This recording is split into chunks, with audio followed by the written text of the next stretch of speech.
on the 26th of October 2023, the Nigeria Supreme Court confirmed President Bola Tinubu as the winner of February's presidential election, dismissing challenges brought by his political opposition, who cited flaws in the voting system and said Tinubu lacked qualifications. Well, the court said the challenges were devoid of merit, and the ruling follows a decision in which two other candidates saw their petitions rejected by an appeals court last month, clearing the way for Tinubu's presidency.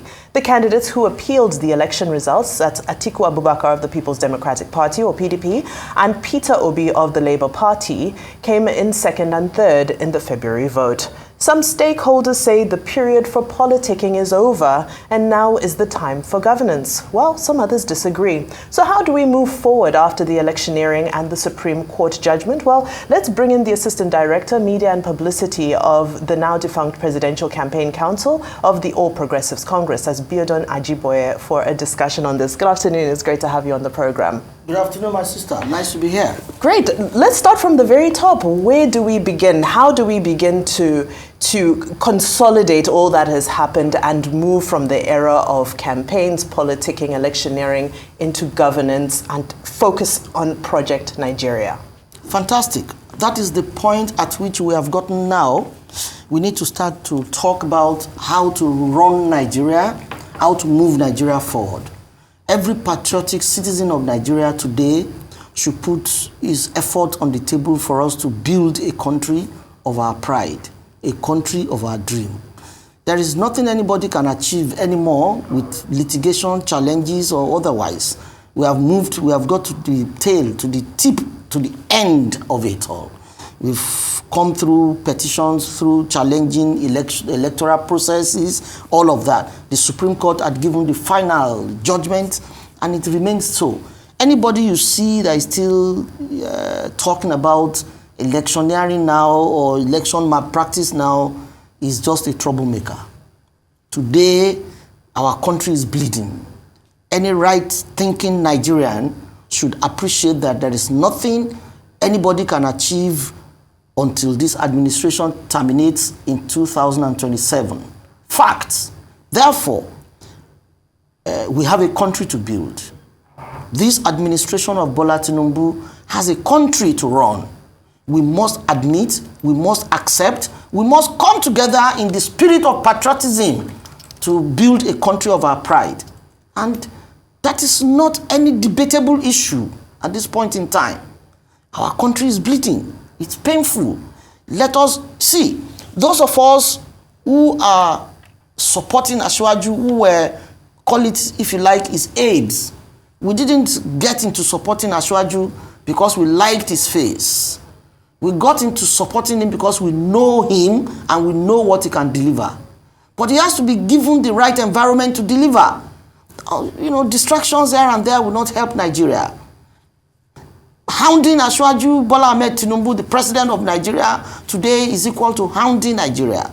We need to come to a point where we respect our nation. We need to begin to respect our nationality. A president is sitting. Let us accord him the respect it deserves. Let us move Nigeria forward. Bickering, complaining, fight will not solve any problem.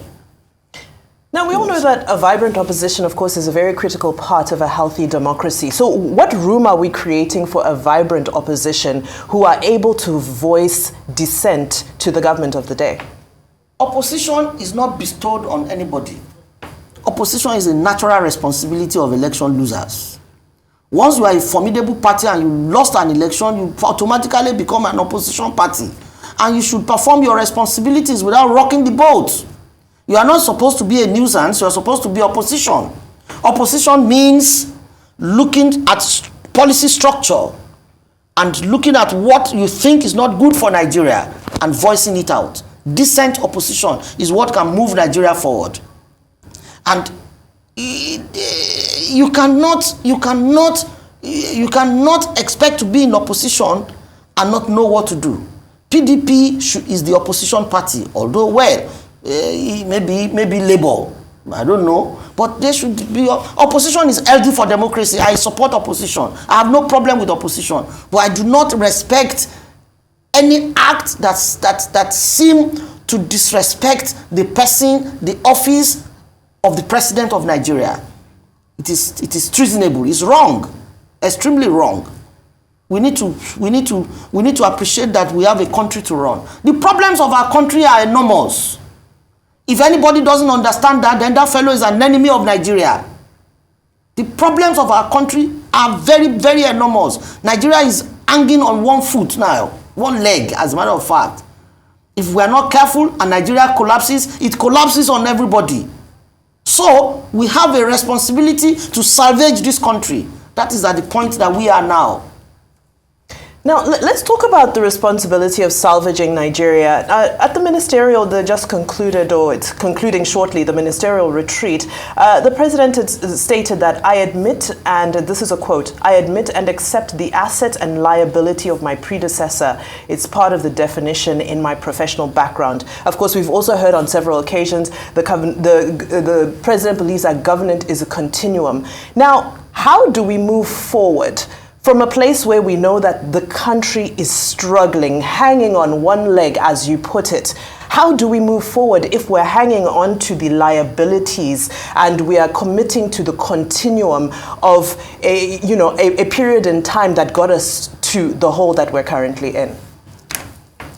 When we were campaigning and people started to compare Bola Tinubu with Muhammadu Buhari, I made it very clear that they are both of the same party, but they are different individuals, different leadership qualities, different training, and different aspirations.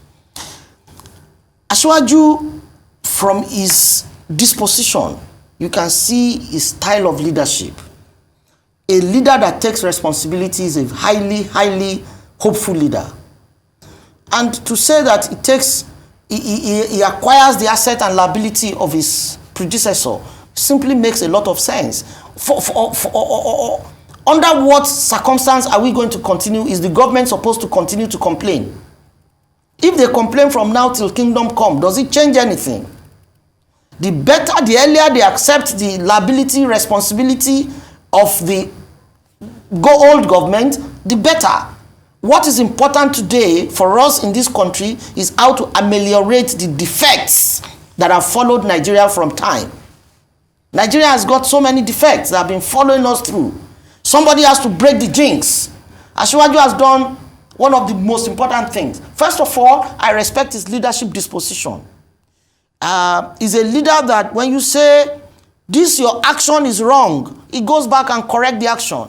He's not ashamed to accept, that is wrong. Any human being can be wrong, and he said that much.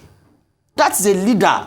Honesty is one of the most fundamental principles of good leadership. He's honest with himself. And if they say your appointment is not correct, he says, oh, he corrects it. We never had it like that before. Once a leader signs their understanding in the past, it means sealed and delivered. No, Asiwaju has brought a new lease of life, a new style into leadership of Nigeria. He is a leader with a high-level presence of mind. His presence of mind is very, very high. And that's why he told the ministers, we will evaluate your performance. And you will sit in front of somebody to say, this is what is expected of you. Performance evaluation process. Very key. Is very, very important. And whoever does not perform leaves us.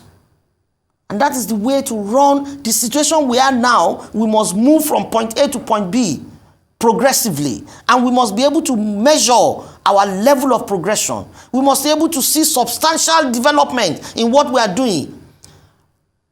Dollar was almost 1,300 at some point last week. It has crashed to below 1,000 naira. It has to crash to 500 naira. And you know what has happened? Dollar has been subsidized for about 40 years in this country. Somebody says, no, we can't continue. We need to be a productive economy. If we are not a productive economy, you see, the problems of Nigeria are just too many. And we now have a leader, a president who is determined to face the problem headlong.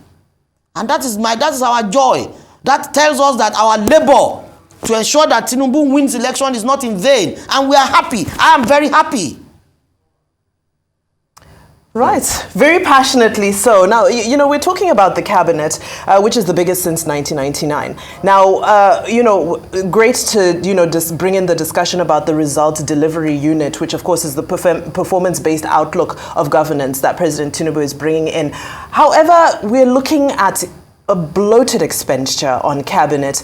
How do we placate? Is it enough to placate Nigerians by saying that, well, it's delivery oriented when Nigerians are constantly have been told daily since since the beginning of this administration, austerity, austerity, austerity? Is a result delivery unit enough to calm the mood of Nigerians who are struggling at the moment to justify the fact that this cabinet is the most bloated we've ever seen?